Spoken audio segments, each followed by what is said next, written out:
Hey guys, just here to show off some new weapons that have been put together for FrackinUniverse in the last while, either by contributors or by the team or myself. The first we have is from the workshop called Yellerhorn, and it is from Destiny, I believe. Now, I took the actual sprite that guy made and redid it from scratch because it was kind of rough, and I thought this would look a lot nicer. It actually came out beautifully. I'm very, very pleased with that sprite. Now, without further ado, show you the stat splat. As you can see, it does a ton of damage. Spawns at level 7. It's legendary, and it's very rare. And then it will also do a ass ton of damage, despite the fact that it takes almost all your energy when you fire it. As you can see, it just bloody well eradicated him, and he's a level 6 mob, so that did a good amount of damage. The alt, though, I absolutely love. It'll allow you to do things like shoot into caverns and hit guys inside. Now, it doesn't do too much tile damage because people keep bitching that too much stuff does tile damage in FU, so. And each of those missiles should also be a homing missile, if I'm not mistaken. Yep. So as you can see, it's an extremely powerful legendary weapon.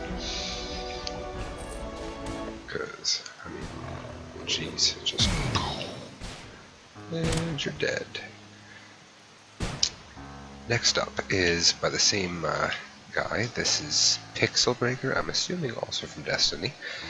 And this one here is basically just a really potent sniper rifle. So the primary fire will tag guys and apply the Doom status effect, which then allows me to fire the secondary and do a huge amount of damage.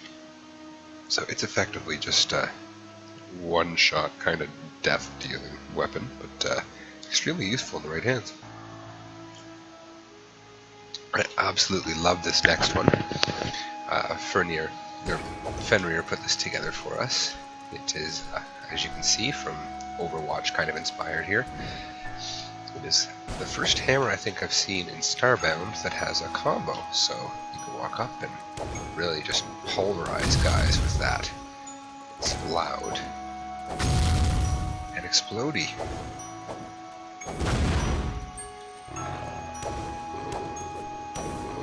And it's alt.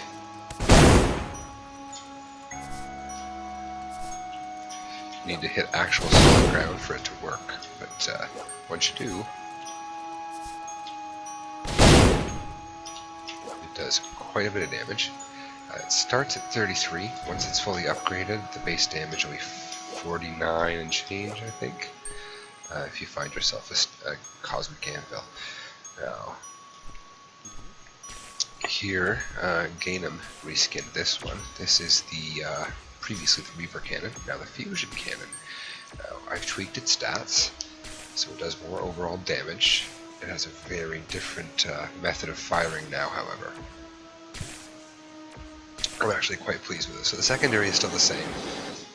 It affects the area with the little gas that poisons the dudes and radiates them and all that. The primary, however, kind of charges up when you fire it.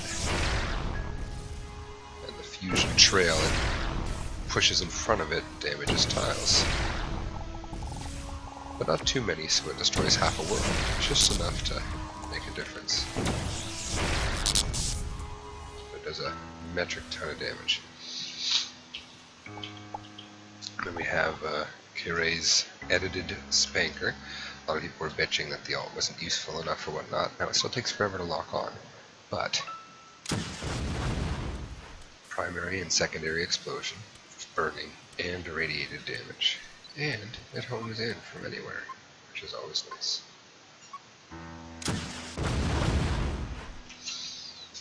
And the primary fire is basically just a powerful missile.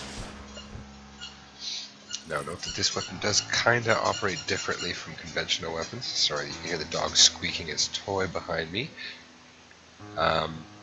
So it has kind of an internal power source, so it doesn't follow having to wait forever to fire in between shots. Instead, this internal power source basically times when another rocket can be fired. Once the power's gone, I'm holding the fire button here. As you can see, it's not going. It doesn't really have a set schedule for firing like other guns. So the idea is to let it sort of recharge before firing again on the primary fire. Okay, and then next we have some precursor stuff. Let's start first though with the Ethereum broadsword, which Fenrir also put together. This thing is just a heap of fun. A lot of big combo. So we get a 5 or 6 hit combo with this, and then the ult, which kind of just shoots a ton of projectiles. I'm not sure if we'll be able to see them better in full bright. So if something is directly in front of us, we use that. Just decimation. This is, I think, a tier 7 weapon to start with, and because it is end game, and then you can upgrade it 1 tier. And there's this one, which was redone a little bit to Catastrophe, another of Kare's weapons. This is just a really useful little mine launcher. It does a good deal of damage. But, I know that wasn't 43,000, that's 43.3 per mine though, so.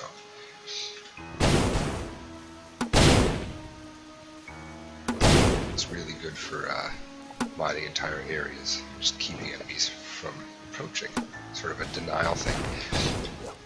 Some precursor pistols are kind of fun, so each one does something a little bit different. This one here, freeze enemies. This one here is probably going to be the favorite though. Just creates a healing zone for you, which heals a fair amount. Oh, of course I'm not going to be able to fall because I have 30,000 things preventing me from doing so.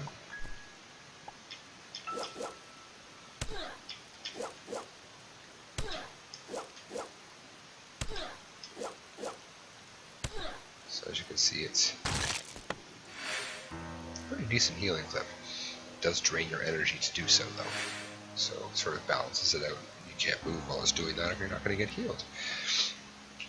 Second thing we have are straight damage kind of pistol. Nothing too fancy about it. Some energy beams, so it'll work with racial energy perks or armor energy perks. And then the X-ray gun, which is taken page directly from Quicksilver or Thunder Cookie, and then allow you to fire through and highlight where enemies are, so you can find them. It doesn't do any damage, really, just one measly little piddly bit, but it's really useful to help you get around and figure out what's around you. And then there's the very useful static gun here. And there are also a few other new things we've added, but that pretty much concludes the recent edits.